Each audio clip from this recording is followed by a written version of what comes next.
Okay, thank you. So before we get started, I want to make sure that everyone signed in first.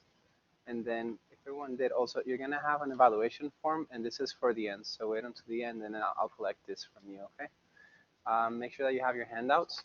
And then if you need a copy of it later, we can send you a PDF electronically, okay? So today we're going to talk about managing challenging behaviors at school. And although not all of you may work in a school setting, I think that it would be beneficial for you to, number one, understand what are some of the rules here in the state of Florida as to, how to manage behavior, and also, what are some strategies to maybe deal with some of the basic challenges that you might have in any sort of setting. So whether it's, an after-school setting, whether it is, a recreational setting. If you have any specific questions about something, then maybe we can try and address those after the presentation. But if you have any questions in relation to the actual presentation, then I'm happy to answer those as we go, okay? So, one of the things that we talk about a lot and we try to emphasize with any professionals that we come in touch with, or like, any parents or anything, it's that we want to try and avoid the use of restraint and seclusion. And so that's how we like to start our actual conversation with everyone. We want to make sure that really restraint and seclusion, which means really, to actually have to put your hands on somebody, we want that to be the last resort. And so if you're ever in a situation where you're dealing with an individual that requires you to be physical with that person at all times, then most likely we need to start thinking about a different plan on how to address some of the behaviors that that person is having, okay? That shouldn't be your go-to plan every single time. And we'll talk a little bit more about it. So for instance, in terms of restraint and seclusion, like I said, they shouldn't be used as a routine for school safety measures, but also they should only be used in situations when it's an emergency, basically. Okay, so if you feel like somebody's going to come into danger, so like let's say you have an individual that maybe likes to run off of the classroom for whichever reason, maybe they don't have language and they want to go to the bathroom or whatever it may be, in cases like that, for sure, you're going to stop them, make sure they're safe. But if it's not a situation that warrants somebody being restrained, then we want to try and avoid that. If somebody's just upset for whichever reason and they're not coming at you, they're not hurting you, then there's really no point in putting our hands on them. We want to make sure that we give them their space, allow them to calm down and maybe use some, de-escalating strategies with them. In terms of Florida, there is a statute that was, it went into effect in July of 2010. And it establishes the standards and the procedures regarding the use of, monitoring and documentation and reporting of seclusion and restraint on students with disabilities. So there are three important things to keep in mind. One of them is that it goes into the notification and copies of incident reports. So if, for instance, you work in a school, or if you're working with parents that have an individual in a school and they're dealing with situations like this, they should be aware that the school is supposed to be writing incident reports for them every time something happens. These should be documented and they should have access to these, okay? Also, the protection against mechanical restraint that restricts the student's breathing. So again, we shouldn't be restraining individuals in general unless it's very, very necessary. But if we have to, then it shouldn't be in a way that it could be hurtful for them. And one of the things that we talk about in another training that we've done is that even when you're holding somebody's, extremities, like let's say somebody's arm or something like that, you can leave a mark. That person might come home and maybe that day you don't notice anything, but 2 days later, that person has a bruise. So this is why we want to be very, very careful. We wouldn't want you to go through a very uncomfortable experience with a parent or something like that, where maybe you really know that you didn't hurt anyone, but just by holding them, maybe 2 days later they show up with a mark, okay? And then also the protection against manual or physical restraint that also restricts the student's breathing. The other thing that it doesn't talk about here in terms of Florida statute, but I want to make a point on, is the fact that you as an individual could also get hurt by trying to restrain somebody. Whether it's somebody that might be, bigger in size than you, or even if it's somebody that's a little bit smaller and just more agile and it's kind of like running off or something. So you want to keep that in mind as well. One of the things that we talk about in some of our trainings when we go to some of the private schools that have the ability to do this is that if, like, let's say you have a center and you have it like opened up where you want to be inclusive and you want to accept everyone, you could do that, but you have to be mindful of maybe setting up certain policies where you sort of protect yourself and you can lay out what are you capable of doing, what are you not capable of doing, okay? If you don't set up those policies from the beginning, technically you need to accept everyone. And so you have to be mindful of that. If you have more questions about that, then we can talk about that after the presentation and give you some suggestions on how to go about that, okay? In terms of restraint, the Florida statute doesn't define restraint or seclusion, but the Office of Civil Rights does, and it goes as follows. The mechanical restraint is considered to be the use of any device or equipment to restrict the student's freedom of movement. So this could be anything. So even if you put a chair in somebody's way to stop them from going somewhere, that would be considered to be a restraint. If, for instance, you're keeping somebody in a room because they're on timeout, but you're kind of like keeping them locked, that's considered to be a level of restraint. Then also the physical restraint, which uses the physical force that immobilizes or reduces the ability of a student to move his or her torso, arms, legs, or their head freely. So this does not include the physical escort. So if you're just guiding somebody as you're walking them to somewhere, making sure that they're not running off or that, they're calm, that doesn't count as a physical restraint. In terms of seclusion, it is considered to be an involuntary confinement of a student alone in a room or area from which the student is physically prevented from leaving. Now, this is not something that we often hear about, but certainly something that has happened in the past. And so we want to make sure that this is not an activity that's taking place often in any of the environments that are dealing with individuals with special needs or any individual in general. There's also timeout, which in this case it's defined as the involvement of the monitor separation of the student in a non-locked setting. And it is implemented for the purpose of calming somebody. So let's talk a little bit about the use of restraint and seclusion. Best advice, and this is coming from one of the researchers, Tim Bomer, and it says that any procedures describing the use and monitoring of this type of procedures should be designed by a board-certified behavior analyst. He also talks about it can be somebody that has any other sort of like related experience, but I would suggest that it would be better if it's a board-certified behavior analyst in general. Okay, nobody that has just done, like, let's say if you guys come here today and you take a course here, that doesn't qualify you to be restraining students. Okay, and you shouldn't be comfortable with that, or you shouldn't be trying to develop programs in relation to that. Also the procedures should be implemented only by staff who are fully trained in the use of this restraint and seclusions and receive regular in-service training. This staff also needs to be supervised by the person who's in charge, who would probably be a board-certified behavior analyst. So let's say, for instance, you have your business or something like that, or you work at a school and you don't have a board-certified behavior analyst in-house. You could still maybe contract out where maybe for a case they come out, they give some suggestions on what should be implemented, they train the staff, and then let's say every so often, maybe once a month, maybe every 2 weeks, they come out just to make sure that look at the data and see how everything's going. Okay, so it doesn't mean that necessarily you need to have this person working where you are, but rather that they should be consulting on what's being done. And then the use of restraint or seclusion should be monitored, and actually everything that's being determined in terms of the plan should rely on the data. And this is very, very important. So like, let's say if you contract out a BCBA and all of a sudden you're implementing a plan and you're seeing that this plan has to be implemented all the time, so there's no decrease of the problem behavior, then that means that plan needs to be revised. If something is created and it's supposed to be diminishing the amount of restraint and seclusion and it's not working out that way, that means that's probably not working and it needs to be looked at, okay?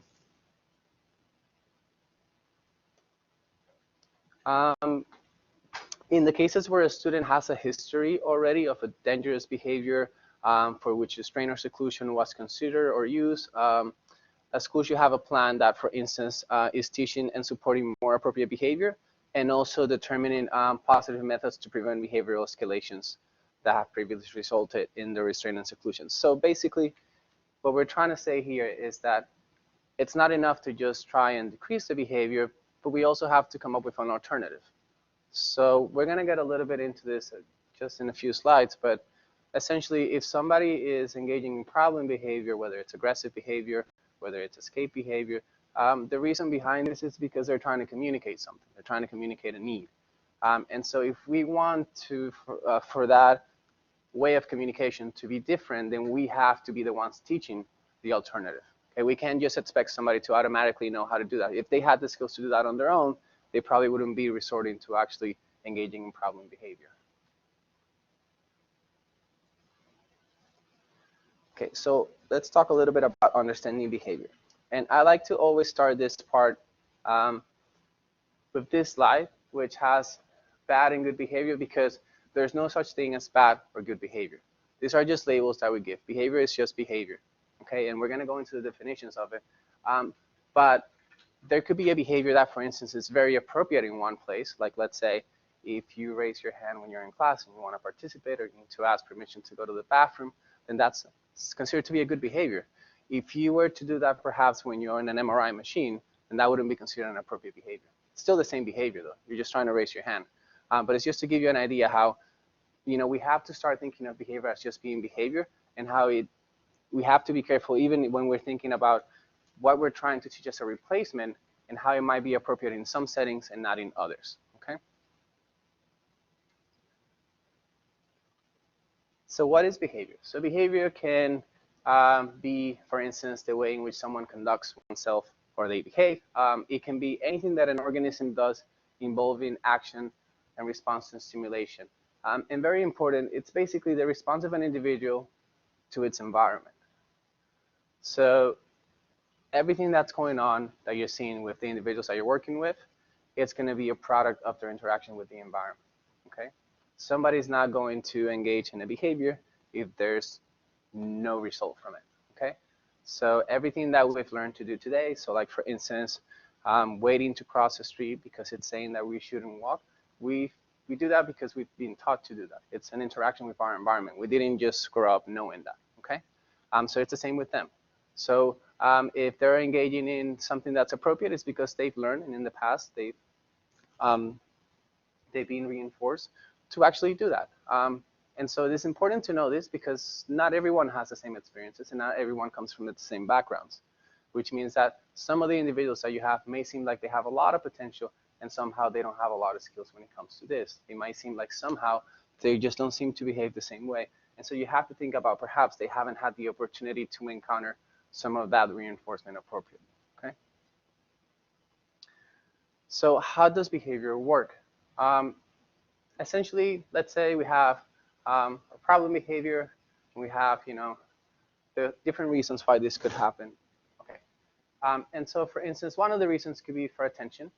Another reason could be because they want to access to a certain item, whether it's a food item, whether it's a toy, whether it's a person, they can want somebody's attention, or maybe they want escape. Like, let's say if you're presenting work that's very difficult for them, if you're presenting work that's very easy for them, could also be a case.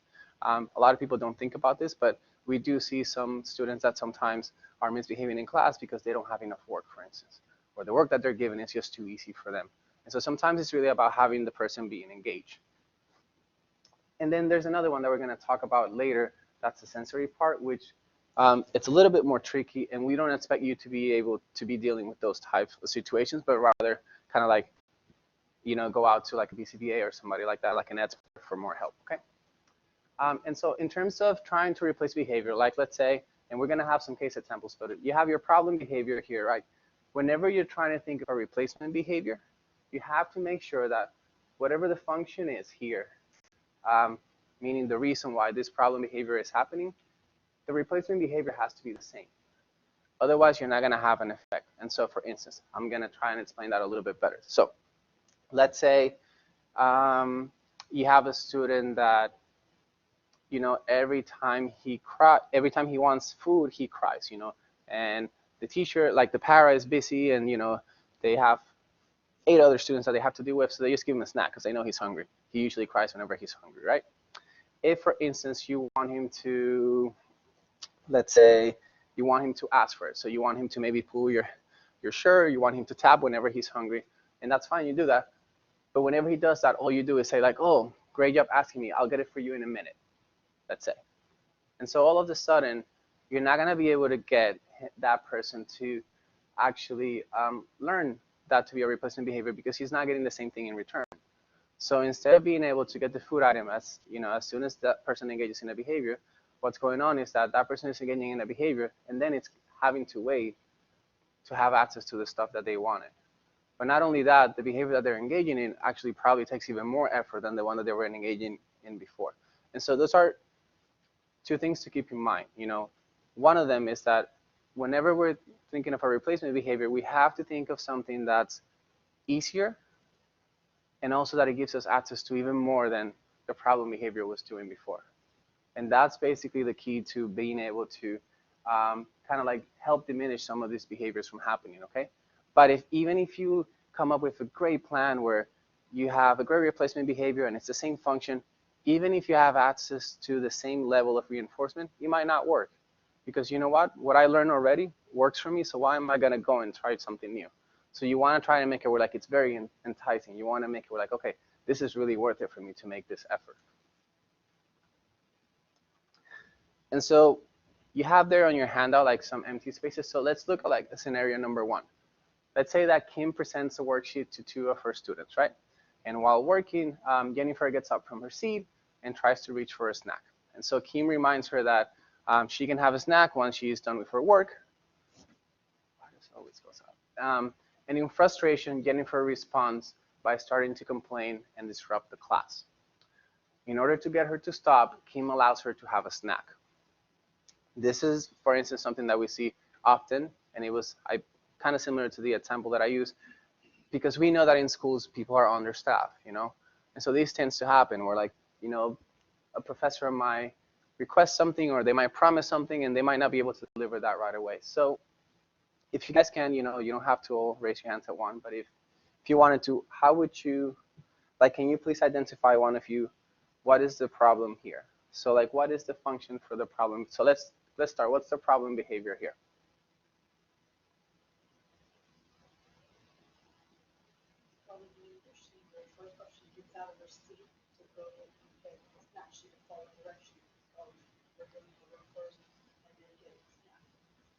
When you work with children, like you need to have them follow the routine. Mm-hmm. So she didn't follow the routine of waiting and doing whatever. So she just started to set them up because she now says following the first work. Okay, so that's great. Anybody else think anything different? Yeah. So that would be the reinforcement to the problem behavior. And so there's two parts here. One of them would be the first time when the student gets up, so she gets up from her seat, and of course that's disruptive. And then what happens is that here, she then sort of like levels up. And so this is kind of like one of the things that we see all the time, where like an individual might try something, and then if it doesn't work, they might just raise up the intensity of that until you respond. And we always tell all the professionals and all the parents, you have to be very, very careful with this. I have another example later, I think, but it's very tricky because what you want to do is you want to ahead of time be able to set up the opportunity for this person to have access to what they want. So if you know that they're going to get up from their seat already, because this is something that happens all the time, so how do you allow for this person to do this? And so this is where the replacement behavior comes in. Okay, so what's a good strategy for Jennifer to be able to get a snack without having to get up from her seat or having to disrupt the teacher? What are some ideas that you guys have?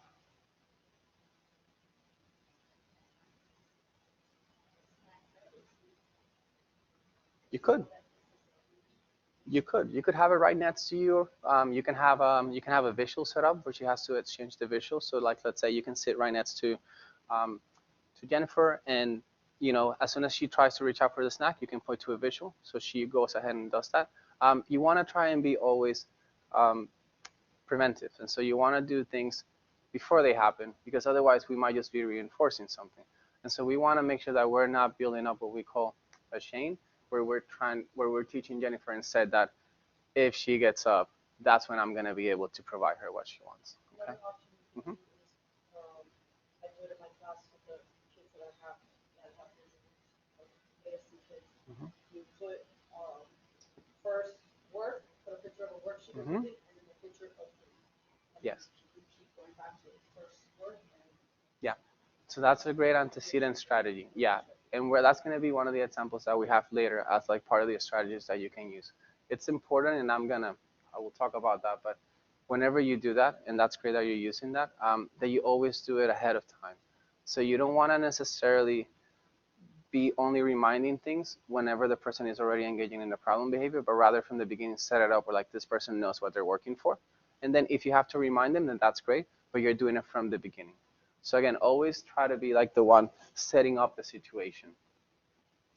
So let's look at any questions there so far? No? Okay. So let's look at our second scenario. So let's say that Michael sets a 5-minute timer for his student Charlie while he plays with the iPad. And then Charlie knows that once the timer goes off, free play is over, and it's time to go back to work. Um, so all of a sudden, as the timer goes off, Charlie requests to go to the bathroom. He says he really, really needs to go. And by the time Charlie is back, the instruction time is almost over. We see a lot of this in the classrooms. I don't know if some of you have experienced this already, but kids can get very, very smart, you know, and so they might learn a few tricks here and there. So what would be the problem behavior here?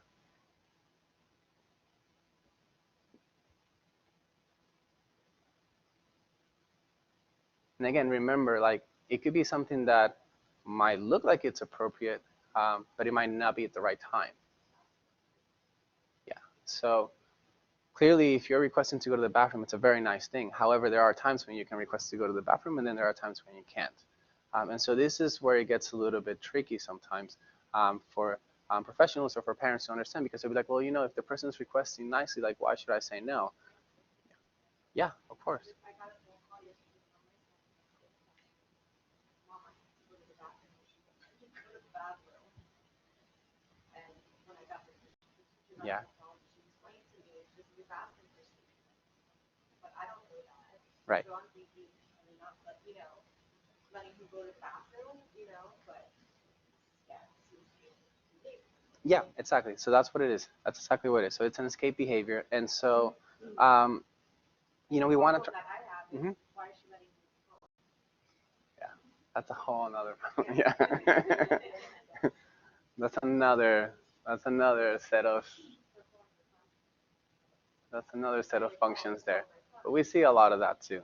And I think that you know sometimes um, the teachers also need a little bit of assistance. You know, I think that especially with their new teachers or things like that, and that's why we try to promote this. So like for instance, like today's training, like the idea is that even if the teachers couldn't make it today, they have access to it, with the hopes that you know we can address some of the questions that they have, and even if we don't address some of those questions, at least they feel comfortable reaching out to us.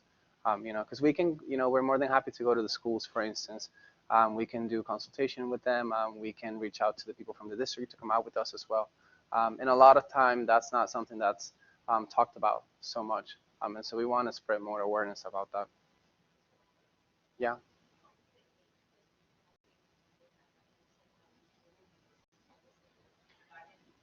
Yeah, totally. So the age of the student, their level of functioning, their level of language that they have, these are all very important things. You know, if you're gonna set up a visual system, it has to be for somebody that has the ability to actually scan through that visual system. You know, or it has to be for somebody that has the ability to, the motor ability to actually reach out for a visual and give it to you, and not everyone does. And so these are some of the reasons why sometimes systems that, if in place, should be working do not work. When we go out to the schools, we realize that it's just those little details. And so even though these are general strategies that we're going to talk about today, they all need to be catered to each specific individual. I mean, we realize that that's very time consuming and it's very hard, but it's the only way to guarantee that it's going to be, you know, that it's going to work. Um, so in this case, you know, Charlie obviously is trying to escape, um, you know, sorry, he's trying to escape the instruction time because he knows that his playtime is going to be over. And so one of the things that teacher can do here is that maybe perhaps they can already set it up where they either give him more reminders, for instance. That could be one strategy there. They could also require for him to do some level of work, even if not an entire worksheet, but some level of work prior to going to the bathroom.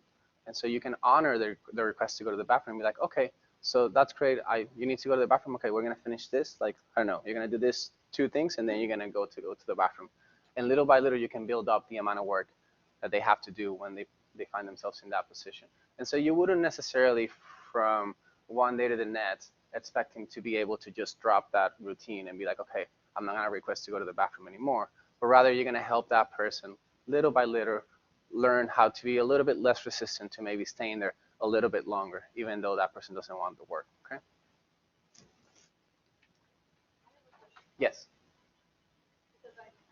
Mm-hmm.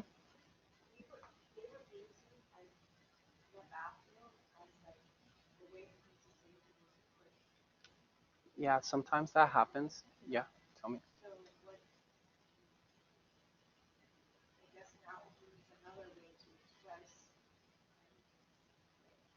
So, yeah.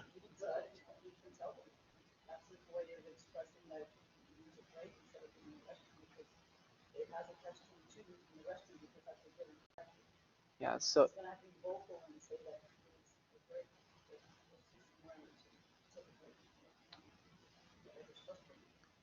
I think in general, you wouldn't want to mix up the two. I do know that in some cases, we have heard of individuals that do find the bathroom to be very reinforcing. You know, maybe they like the water running in the bathroom, maybe they like playing with the paper in the bathroom, whatever that may be. And so even though ideally that's not what we would want them to do, depending on the situation, I think that I can see how you would mix up the two, just for the purposes of, like, let's say, I'll give you an example. Let's say you're at a party, like I don't know, at a bowling alley, right? And you're having a moment and you need a break, right? You can ask for a break, but technically, if you're a child, it's not like people are gonna go let you walk outside. You know, you're in a public place, and so that's where the bathroom sometimes comes in as a bit of an alternative. Now, should it be the way to go all the time? No, but it'd be interesting to see why they're choosing to do it that way. But I just wanted to give you like that example because I do know in some cases it's like the most appropriate way for them. You know what I mean? So like, let's say like if somebody's having like a moment where maybe I don't know, they're engaging in like SIB, which is like self-injurious behavior. You probably wouldn't want them to do that in front of people. You know, people might get a little bit scared. They might call the cops, something like that. So in cases like that, it would be appropriate for them to maybe go to the bathroom, you know, get some paper and do like a whole routine until they calm themselves down. Um, but I don't know if that answers your question a little bit. I'm not trying to necessarily defend the, yeah.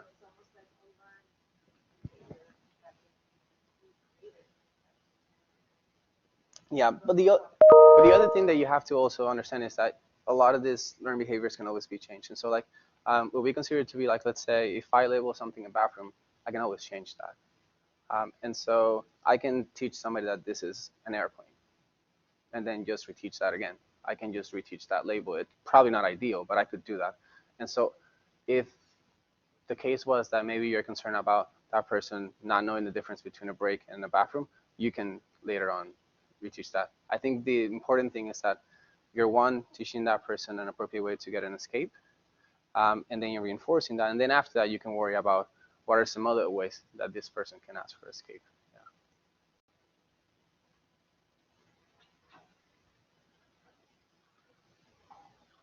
And then my third scenario talks about, so Sylvia is helping one of her students with a lesson. And in the meantime, she asks for other students to play on the computer. I like this example a lot because a lot of times we go into schools and, you know, we might see like 3, 4 kids in the computer and then some other kids in the station and whatnot. And so we know what this creates inside of a classroom. And then shortly after, she hears 2 of her students argue over a game. And so she decides to ignore them and continue on her lesson. And one of the students then comes towards her desk and raises her voice while also pulling her shirt. At that point, Sylvia then decides to stop her lesson and provide attention to her other student. So this is an example of what I was talking before, where sometimes you either decide that you're going to ignore a behavior, or maybe you're just busy doing something, but without realizing, you might be sort of like leading the path for this individual to actually raise the bar when it comes to that problem behavior. Okay, and so now this is very tricky, because in this case, for instance, the individual that's having a hard time over there playing the game doesn't know how to wait, probably. So you would have to teach the waiting skill. That would be one of the strategies here. It's just referring to, you have to wait. And in a lot of cases, maybe that person doesn't have the ability to do that. But then what we would advise is that in situations where maybe you find yourself with an individual that doesn't have skills like this, like maybe like waiting, they don't know how to maybe, let's say, like stop, like things that are very basic, then you have to try and set them up for situations where they're going to be successful. So if you already know that they're going to have a hard time during this time and they're going to require assistance or something, then maybe you should only allow them to be in the computer when they have somebody with them, so that way they don't encounter themselves in that situation every single time. And then, for instance, you can practice them waiting at a different time, not at the time when they're already engaged in this behavior, because that's not going to work. So think about like if you were upset about something and you're like at a store and they're not giving you a good enough reason for why they're not helping you, that's not the time for them to tell you to calm down. You're going to be like, I'm not going to calm down. So it's the same here. You have to think about how do you teach this in a time when you can practice it, model it, and reinforce so that it becomes sort of like second nature for them. Okay. So then we talked about, attention, we talked about escape, and we talked about having access to tangibles. But there's a lot of problem behavior, and oftentimes a lot of the problem behavior that has to do with the most severe, it's because of sensory reasons. Now, these aren't things that you can necessarily regulate very easily. In some cases, for some individuals, this can be done through medication. In some of the cases, there might be some instruments that people can use, maybe something that feels good on their skin, whatever it may be, like a brush. Some kids like to use things like that. Some kids use maybe headphones to cover themselves for loud noises. But in general, it's very difficult to not only to deal with them, but to capture the reason why they might be happening. And so in cases like this, we always like to tell families that you should always, number one, reach out to us at CARD, so we know what's going on. And then number two, we should probably be in touch with a BCBA. So if the family doesn't have one, if the center doesn't have one, if the school doesn't have one, then that's something that we would address with them, because it's not something that they're going to be able to deal with on their own. And so think of a sensory need as sort of like an itch. And so like if you have a mosquito bite, and every time you scratch that mosquito bite, like it feels really good. Like it's very hard things to compete, or like when you are hungry and you eat something and then it satisfies you, like very few things can compete with something like that, just to give you an idea. Okay. So in general, whenever you encounter problem behavior, these are some like basic strategies that you should always do. They're much more difficult than they seem, but with practice you can get a little bit better and better at it.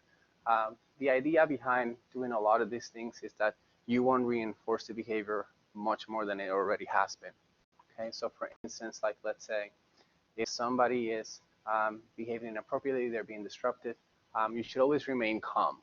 Okay. If, for instance, that person is engaging in that behavior because they want access to a toy, you don't want them to learn that also by doing that, they're going to have access to all of your attention, which they didn't have before. Okay. So, try to remain calm. Try to keep a neutral face. We see this a lot with the little kids. Like if you work with little kids, they'll do things sometimes just to get like a little reaction out of you, and then they'll kind of give you like a little smirk, and they're not trying to tease you, they're not trying to bother you, but it's their way of communicating. They're just trying to have an engagement with you, trying to have sort of like a moment with you. Try not to make any comments regarding the aberrant behavior. So we always teach this in general to everyone, that you have to act as if somebody's always recording you and watching you. You know, number one, there's a lot of individuals that may seem like they're sort of like on the lower end of the spectrum, and maybe they're very aware of what's going on. And so you want to be respectful for them. You want to be respectful about also their family members. You know, you don't want to, like, you don't want your staff running off like because they're going to the bathroom and then talking about something that happened and then a family member passing by and noticing that. That would be a very awkward experience.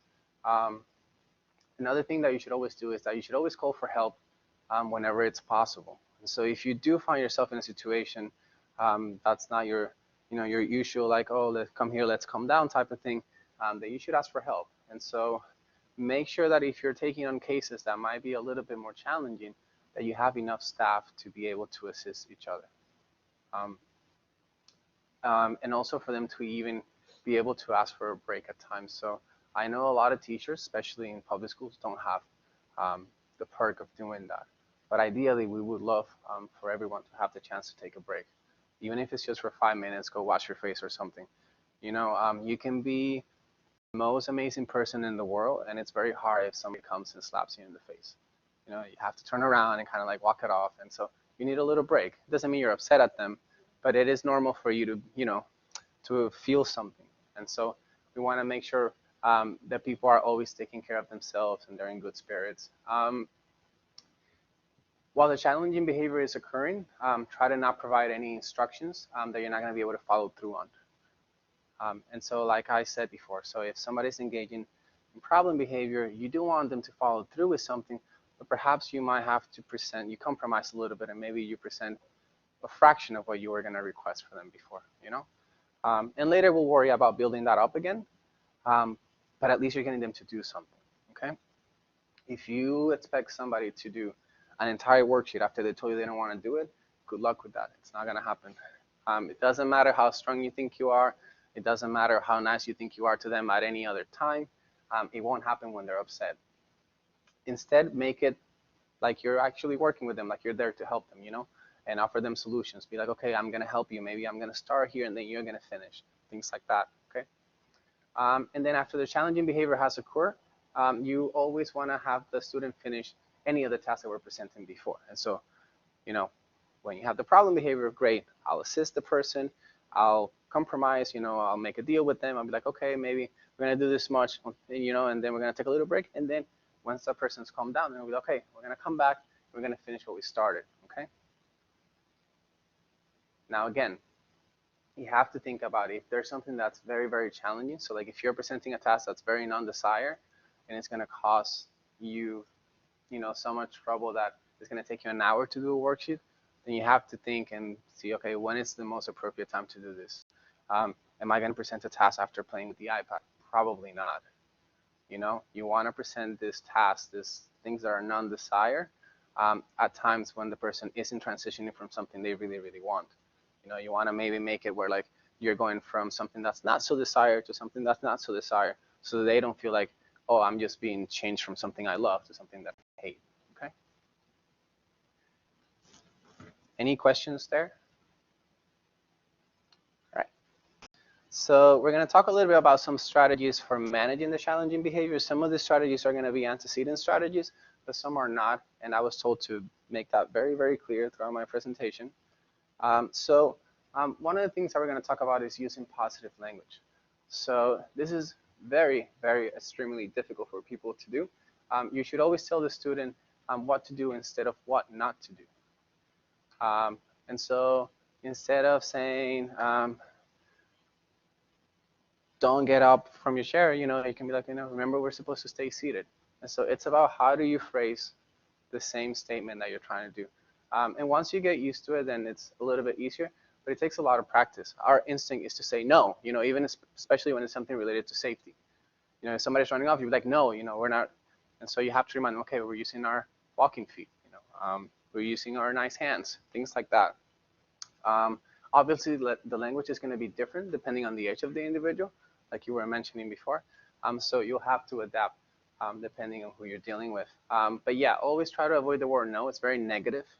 And it's so negative and it's thrown around so much that it can be actually paired as a stimulus, meaning that, for instance, as soon as somebody hears no, it might just trigger them to engage in problem behavior. So you have to be very, very careful with that, okay? A lot of these people that you might be dealing with might react to you in a way, even though you're not doing anything, just because they have already gotten used to hearing no so much. And so you might not even know, why are they getting so upset with me if we're doing, like, let's say something fun, and it might be just something as silly as this, that at some point you threw in something, a stimulus that for them means like, okay, this is going to be a horrible experience. Some of these kids sometimes, if they do engage in a lot of problem behavior, this may be an indicator that they're going to be restrained. So if they feel they're going to be restrained, they're obviously going to escalate very quickly. So you want to be careful with things like that. Like we mentioned before, you want to keep a calm and neutral facial expression, but also your tone of voice. That's also very, very important. Even when the person has escalated, you want to keep your tone of voice as soft as possible, because that will help them see that, we're over here. We're not all the way up here. You don't want to start like sort of like this battle with them as to who has more of a presence, And then the redirection. If you're able to, sometimes you can just redirect. So if somebody's having a hard time with one of the other individuals in the class, you can just be like, oh, you know what? We're going to go and do this now. And you can just redirect them to something else. You don't have to tell them, don't do that. You don't have to tell them, why do you always do that? Like, you don't have to even make reference to what's going on. You can just guide them into something else. And then at a later time, you can coach how to have that interaction in a better way. But try to always avoid engaging in this sort of game where like you're explaining to somebody what they did wrong. Nothing good will come out of that. Then the positive attention. So you want to catch the student behaving appropriately. This is also something that we're not used to doing a lot. I can guarantee that everyone here doesn't have their supervisor or their boss come up to them every day and be like, oh my God, what a great job you're doing. Probably not even because you guys are here. It's not like somebody told you like, that's great that you're going to that training. You're here because you want to, but for our kids, they do need to be reinforced all the time. I always tell people that it's like they're smarter than everyone else. And so regular kids like to work for toys and things like that and gold stars, and our kids like to work for money. Like they know what's up. They really want, the highest amount of reinforcement that you can give them. And this counts as that, just catching them doing things that are good. Imagine like, their experience maybe when they're home with their parents that have to have them like all the time. And it's frustrating, it's hard for the parents, like, and it's nothing against the parents at all. Like, it's difficult. And so you want to make sure that you're trying to catch them in the good times, because it's going to make a huge difference for them to feel like somebody's noticing those things. But not only noticing them, but also pointing them out. And so, for instance, we always say that you should use praise and attention to reinforce those instances, but that praise should be genuine and it should be descriptive. So it's not enough with telling somebody, hey, well, you did a great job. Well, what does that mean? What did I do? These are the assumptions that we tend to make that for them, it's very hard to capture. What is it that I did great? Can you please tell me so I know and I can do it again? So you always want to point out, great job picking up your pencil, or great job cleaning after yourself. Even if it's the same thing every day, great job, keep doing it. Always try to do that as much as possible. And the more that you do this, most likely, the less chances they will have to do something inappropriate to get that level of attention, because they're getting it so much from the positive one. But normally our instinct is just to call out the negative stuff. Like I said before, like if you do something wrong at work, somebody's going to tell you like, why did you do this, right away. But when we do great things, we don't necessarily get that reinforcement right away. So it's a little bit against our social rules here. And then use pivot praise, and that would be to ignore the inappropriate behaviors and attend to the other students behaving well. So instead of maybe calling somebody out in front of everybody and being like, I already told you these are the rules, blah, blah, blah, blah. Instead, what we can do is point out the good stuff that everybody else is doing that you would like that person to do. And sometimes that might be enough. Sometimes you might be like, oh, great job. I love how everybody's raising their hand to ask for questions. And you might see that person respond that way. You might be like, oh, I forgot to do that. Okay, sure, I'm going to raise my hand. Now, when that happens, you want to make sure that you reinforce that too. If that's what you're trying to teach, then you do have to be like, okay, I'm going to allow this person to participate again, even though maybe they just went or something like that, okay? In terms of delivering instructions, you want to always come down to the student's eye level if possible. They always say that our individuals that we work with have a hard time doing more than two, like one or two things at once. And so we always want to make it clear what it is, where there is that they're supposed to be paying attention. So coming to their eye level might help a lot. We have some individuals also that may have some hearing problems, even though they might not be aware of it, so they can't disclose it, or maybe even their parents are not aware of it. So coming to the person's eye level really helps, kind of like engaging with them and making sure that you're delivering the instruction properly. There's a lot of times when somebody doesn't respond to something that you're asking from them because they never heard you in the first place. They're not trying to ignore you. They just never knew that you were talking to them. So that's why it's important to do this type of thing. Always use language that matches their ability. So again, think about what, not only what's their expressive language level, but also, what age are they? So what kind of words should I be using? Like, are they really going to understand if I use complex words? We encounter a lot in, like, let's say preschool settings, and when they're very little, they still haven't generalized a lot of words. And so everybody uses a different term sometimes. Like, let's say some teachers might say, like, okay, it's quiet time. Somebody might say something else. And a student might only know how to respond to one of those. And so it might seem like somebody doesn't have the ability to do something, but it's because they haven't been taught that other way of responding to that. Okay, so think about that too. If somebody's not understanding when you're saying, we're going to stay seated, maybe think about, saying like, we're going to stay in our chairs, like trying like different samples of what it is that you're trying to ask, because maybe that will do the trick, And then keep the instructions simple and as consistent as possible. Always do this so the individuals know what to expect, and also so that they, they're more successful. So knowing what to expect will relieve some of their anxiety. They'll know exactly what they're supposed to be doing and whatnot, but also it would just help them be able to respond a little bit better because they'll get more practice. You may repeat the instruction once, but after that you should move through a prompting hierarchy. So what we mean by that is that you can come in and start either gesturing what the individual should be doing. You can maybe model what the individual should be doing, or you can maybe physically help them depending on what level they're at. Okay. Oftentimes, if the individuals are more impaired, we go from the most invasive, which is the physical, to the least invasive, so that they're more successful. But if the individual is very, very advanced, then we just want to maybe just have to gesture something or show a visual so that we promote more independence. Whenever you're prompting, we always try to refrain from prompting verbally. That's going to be something that's going to be very, very hard to remove later on. Let's say if you're not in the classroom and a student only responds whenever you say something, then how is that student how are they supposed to act whenever you're not around? It's not like you're going to have a recording of yourself. So think about these things, okay? And then also always follow through with your instruction, like we mentioned before, and choose your battles, okay?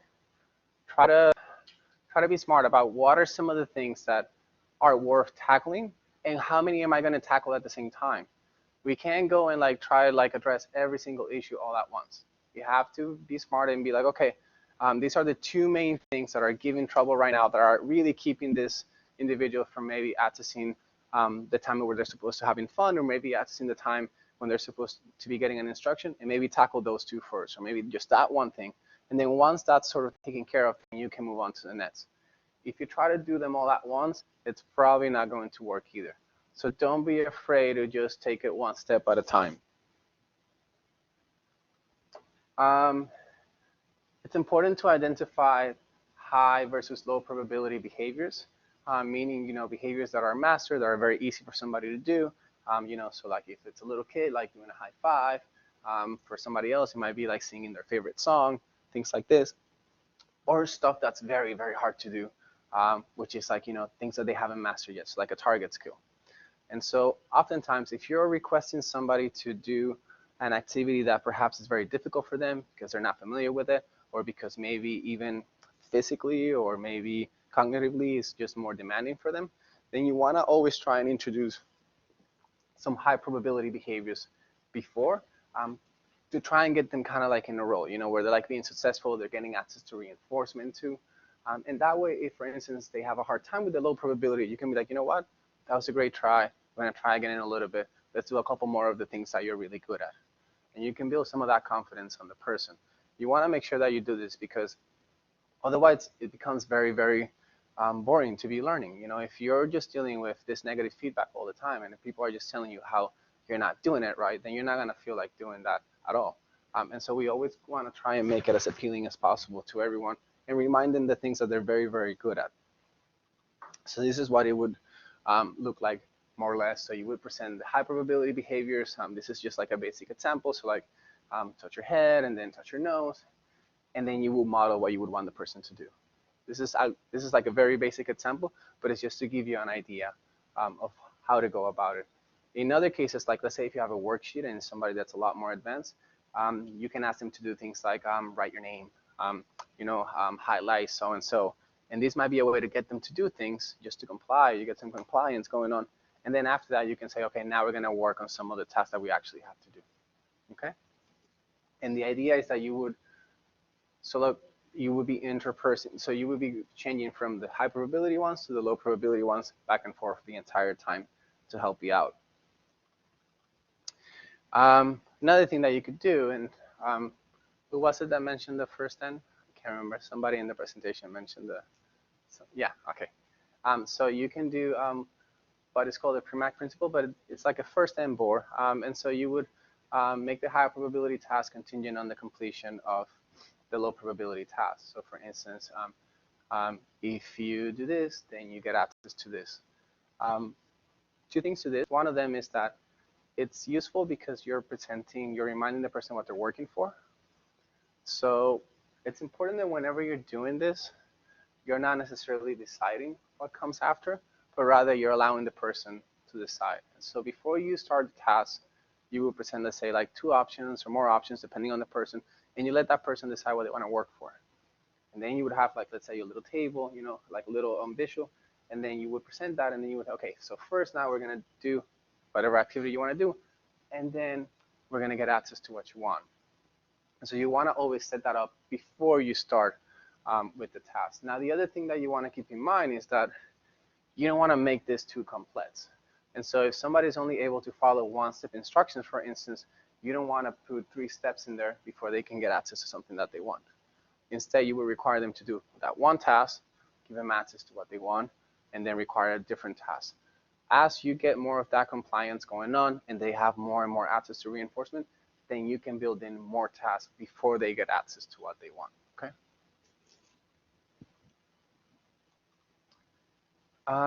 In terms of contingency statements and advance warnings, whenever possible, you should always explain to the student, what are the contingencies that are really in the behavior. So, like we said, the first then statements or like if then, but basically just in general, you should always remind students of what are the rules. We generally assume, again, that people already know how they're supposed to behave in each environment, but this is not something that should be a given, For our students, it's very hard not only to learn that, but also to generalize a lot of this. So even if it's the same, like let's say, even if they're going from one school setting to another school setting, you might still have to teach them that, oh, we have the same rules in here. Okay, so don't be afraid to do that. Don't be afraid to remind them of those rules, and always present them ahead of time. This could be very, very beneficial. And the more they're familiar with this, the less you have to be maybe disrupting your class to remind them. We have worked with, like, let's say, adults in the workplace that we go over the rules. We explain them what the rules are. They always read them at the beginning when they come into work. And then at some point, they just have a copy of it there in their desk. If they're doing something they shouldn't be doing, we're not going to call them out in front of everybody. We're not going to do any of that. We just point to the rule, and they're very able to, very quickly find out what it is that they should be doing. They're like, oh, that's right. I'm not supposed to be doing this. And so they can redirect themselves and things like that. So even with the individuals that are very independent, this is actually very useful. And then just remember to always provide the advance warnings, especially during the transitions and going from the high probability behaviors to the low probability ones. But ideally, like I mentioned before, if you're going to have a transition where the next thing that's coming up is something that's very, very difficult and challenging for the person, you shouldn't have something that's very desired prior to that. In those cases, research has shown that the advanced warning is not going to work. It's not going to really have much of an effect. So it only works when you're going from moderate to moderate transitions, okay? So keep that in mind when you're setting up maybe your schedules and things like that. And if you have to make an adjustment where maybe that one individual has to have a schedule that's a little bit different than everyone else, then it might probably be worth it, okay? Another tool that you can use is you can have token boards. So you can state what the student is working for at the beginning of a task, and then you would provide a token contingent upon appropriate response. The token boards can look very, very different. For somebody that's very advanced, it can be something just like almost like a checklist. For somebody that's very little, it can be like this little laminated board that has their favorite cartoon or something like that. So it really, really depends. For kids that need more motivation, usually it really helps to have a token board that reflects something that they like. Because the idea behind the token board is that you're getting access to reinforcement while you're working before you get access to what you really, really want. And so if, like, let's say you can't stop every time somebody like writes one word, you're not going to give them like a break every time they write just one word. So you can have a token board, but you do want them to feel like they're getting reinforcement. And so, like, I don't know, they're getting like a visual of a car that they like. They're getting a visual of like their favorite toy every time that they're complying with you. And that will lead to whatever it is that they want to work for. That's going to be the most reinforcing. Every time you're delivering this, you want to make sure that you're actually using the descriptive phrase as well with the delivery of each token. And then when they have earned all the tokens, then make sure that you provide access, that you provide the access to the activity or the item. Remember that in order for this to be very, very useful, you have to do it right away. So if you're going to provide reinforcement, it has to be immediate. If you don't do that right away, then the student's not able to make that connection. And we're talking like, I mean, just seconds. So if you promise somebody that whenever they were going to be done doing something, they were going to get access to that, that should be done right away. The minute you break that cycle for like, let's say 10 seconds or something like that, then that connection is not made anymore, okay? And you're going to feel like perhaps you're utilizing these strategies and they're not working, but it's because you're not allowing for that connection to take place, okay? Yes. You could. There are plans where you can take tokens away, but you have to be careful because the problem is, think of it like the example of recess. Like, let's say like somebody has like break time, right? So technically you could tell your students, I'm going to take time away from your recess every time you do something you're not supposed to do, right? But if they really misbehave, like they're having such a hard time, and then you run out of recess time, then what do? So you have to be careful kind of like going down that path, because either you're going to find yourself in a position that you can be in, or like you're depraving them from something you can deprave them from, so you're not going to be able to follow through, or you're not going to be able to deliver the consequences that you're saying you're going to deliver because they've built up so much. And so yes, you could remove tokens, but I wouldn't advise to do that from the beginning. I would focus more on doing like just focusing on the positive. So maybe they can't earn them. I would worry more. So you can say, for instance, okay, we need to get to this level. So unless it's at that level, you don't get to earn a token, and that's fine. But that's a little bit better than having to remove it. Usually also removing a token might be a trigger for problem behavior. And so you want to be careful with that.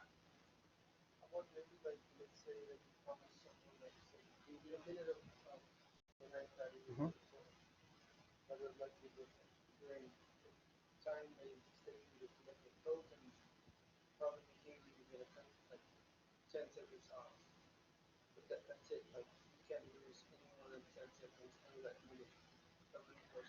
So the problem is that the person might learn that they can get away with always taking so they might say, okay, so I know you're not going to take more than 10 seconds away from my iPad time, so I'm going to tease you every day. It's worth it for me to lose those 10 seconds. I'm just going to give you a hard time because it's just fun. Like, so you might run into that problem. So now I know that you're never going to be able to take away my entire iPad time. So I'm okay with losing 10 seconds. So you don't want to put yourself in that position. I think it's better to just be like, well, maybe you're not earning more time rather than trying to remove the time. So you can present the possibility of earning more and not being able to because maybe they're not performing at the level that they're supposed to. I think that's probably a better approach. Yeah. Mm-hmm. Yeah. Yeah. So you can present this too. And eventually they might be like, well, I wish I had 2 minutes, you know.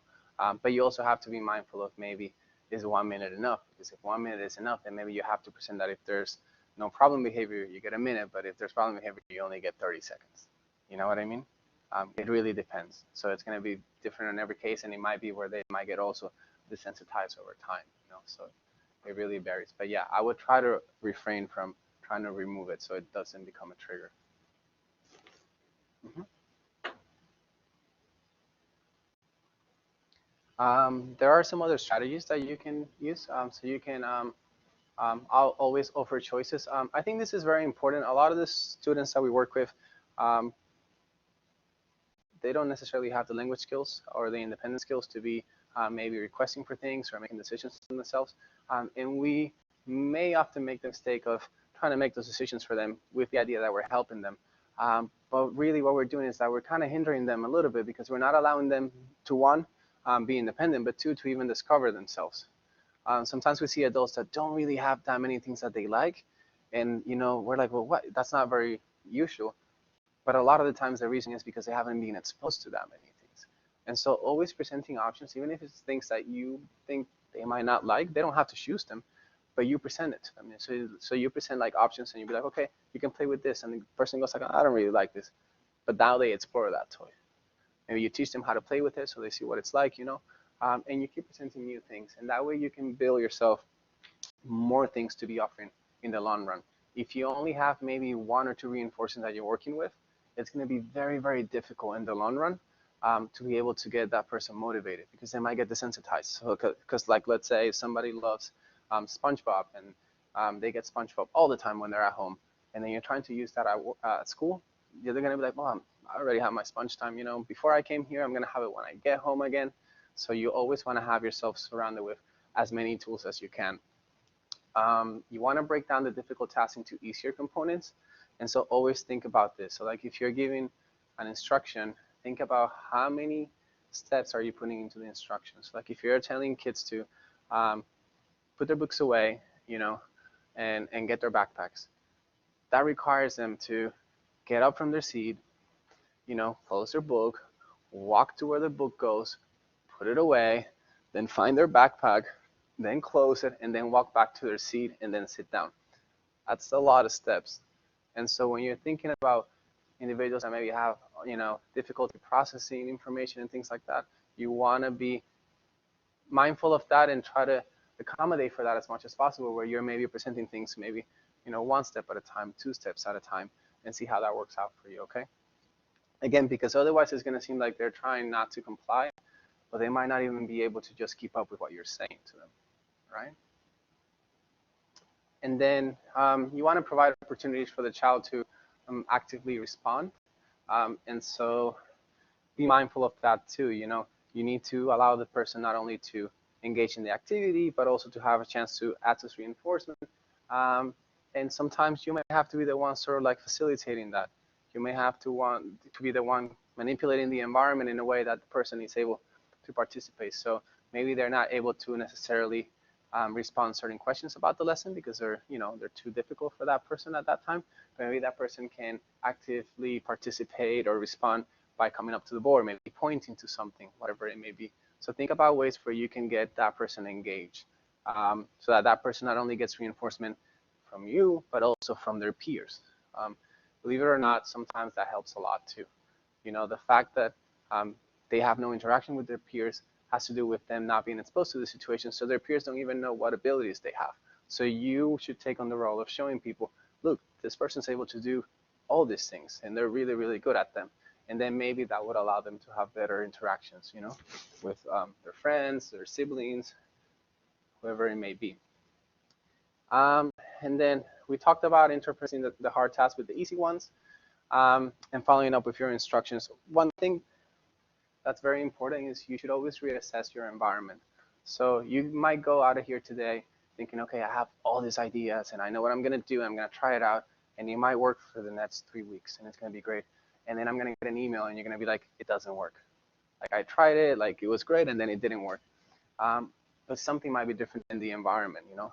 Maybe the reinforcement is not working anymore. Maybe the function of the behavior might be different at that point because maybe they learned that whatever they were doing isn't giving them access to what they want anymore, so they're going to try it in a different way.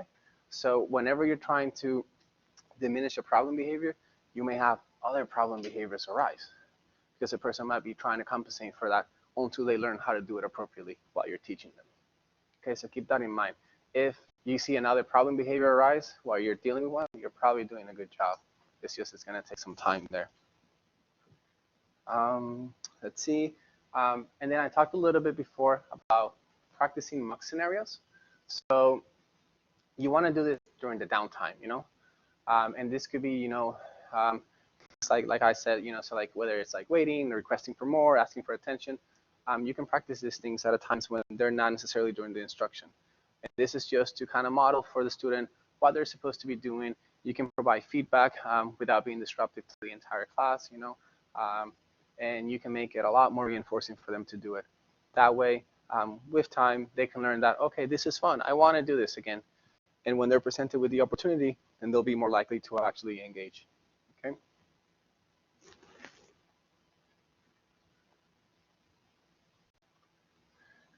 Remember that every case is going to be unique. So if you're really facing challenging behaviors, if like you leave here today and you feel like, you know, there's a lot of questions that were left unanswered and you have a case that's just very, very difficult, you know, and the parents can seem to understand how to go about it, and even the therapist doesn't seem to know how to go about it, then please reach out to us.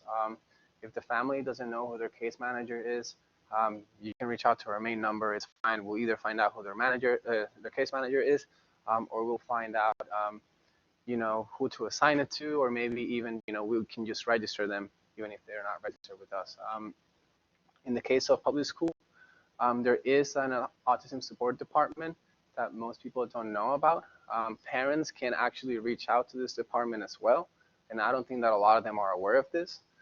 And it's important to do this because this is another layer of them keeping a record of what's going on. So if you, let's say, if you're trying to fight for resources for your child in school, and you know, one of the things that you want to do is you want to document that. And so it really helps to have that extra layer of documentation where like the district is coming out and doing observations and writing reports, and collaborating with us, you know. We typically have a good relationship with them. And so we try to go together with them to the schools, whether it's a public school, you know, and then even with the private schools, we try to have like really good relationships too. And they tend to be very receptive to the feedback that we give. So always try to, again, connect those two together. And then if the family has a certified behavior analyst, that person should really be involved. And we always try to stress that, you know, it's not enough with just sending a therapist to a school and expecting that therapist to be independent on their own. This behavior analyst should be there, you know, I don't know, every 2-3 weeks, Hannibal, at the very least, depending on the case.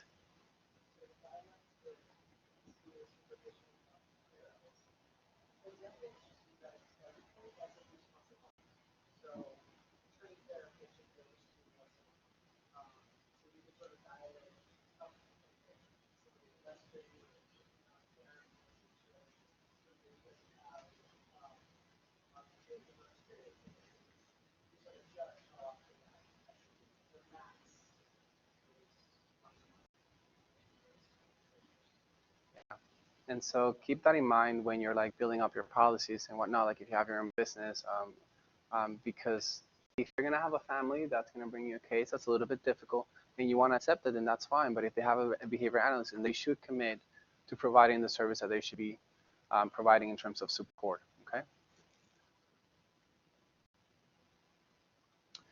I have some references there. If you need them, I can send them to you.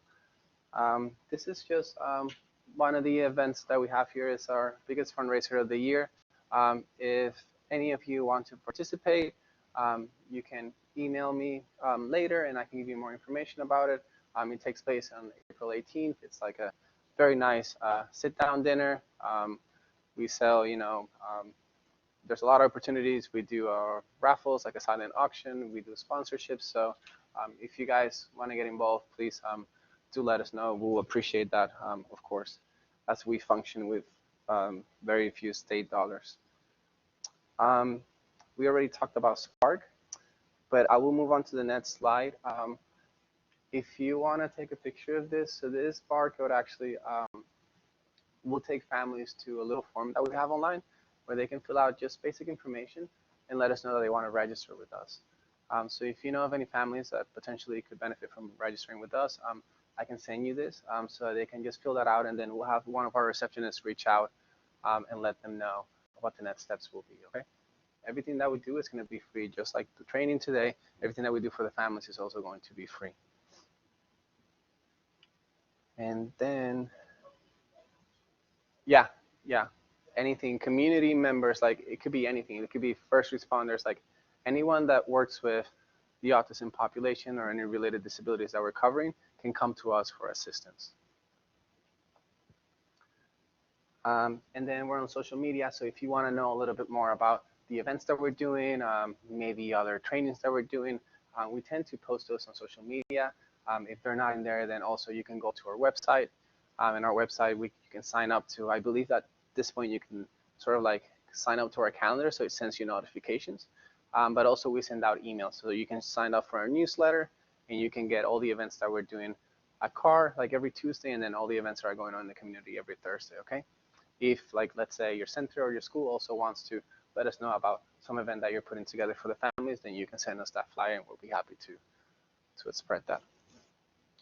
So I am done with my slides. I don't know if any of you had any questions that you wanted me to address before I stop the recording, or if you have something that's more specific, then I can go ahead and stop it, and then we can talk about it later.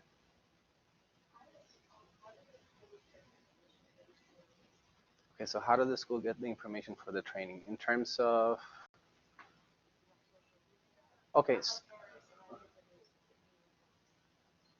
yeah, so we actually had a breakfast with the ASD support team just a few weeks ago, and we actually provided them the training, and they were supposed to spread the word, which I guess they have to some degree. Yeah. So it might be that some schools, so not all schools have ASD programs, and so if, like, let's say if they might be a lot of kids that have an ASD diagnosis in a school, but if they don't have an ASD program, the district isn't necessarily reaching out to those schools. So that might have been what happened also in that case. Yeah. Yeah, so we can either disseminate to them like that, but they also have access to our newsletter. We actually also, let's say we put together, and Christy here works in the education division. They actually have put together this big trainings where we give them like master plan points on their professional development days. So we do have a close relationship with them, but it's also a matter of them being able to spread the word for us and help us with that. I know in the case of, like, let's say the parents, sometimes it gets tricky. So, like, let's say there might be a lot of families that aren't necessarily registered with us, or they don't have a diagnosis yet. And in those cases, I think because of consent issues, or maybe like, confidentiality issues, they're not able to necessarily reach out right away and suggest for them to come to one of our trainings. Yeah.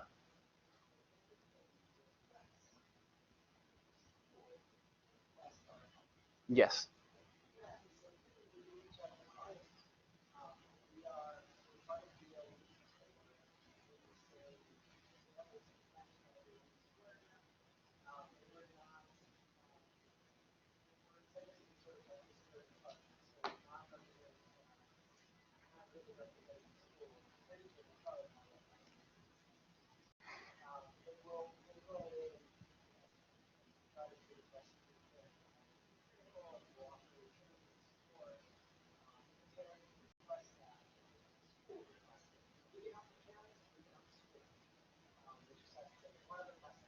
Yeah, so on our website, we have a link where that request can be made, and it can be anyone, basically.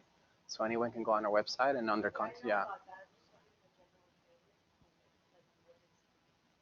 like how they're disseminated. Yeah. They also go on our newsletter. System also has something called the seclusion, and in a procedure, the other procedures they sent out in what UM-NSU part does and a partnership and stuff like that. And then some schools, it just depends on the administration of schools, to be very honest with you. If they read it and they feel that it's necessary, they will communicate that to their staff. So we have worked it out with them before, so they're obviously aware and they put it in about the procedures. But as far as that goes, it's going to be. Yeah, there's also a lot of like older ones, so registrational religion, whereas teacher checks, geared towards teachers specifically. And a lot of the topics in that series is usually very management topics. So there's other opportunities for this Mhm. content to get to everybody. We're going to have this again in the fall, so this will be the book. The plans for this are 8 season space as we do the series, so people can sign up and know that this is rather than, oh, I missed that one. Yeah, so we're going to archive this one. Mhm. It'll be available online. You should probably stop it. Yeah. This will be archived. Others that are archived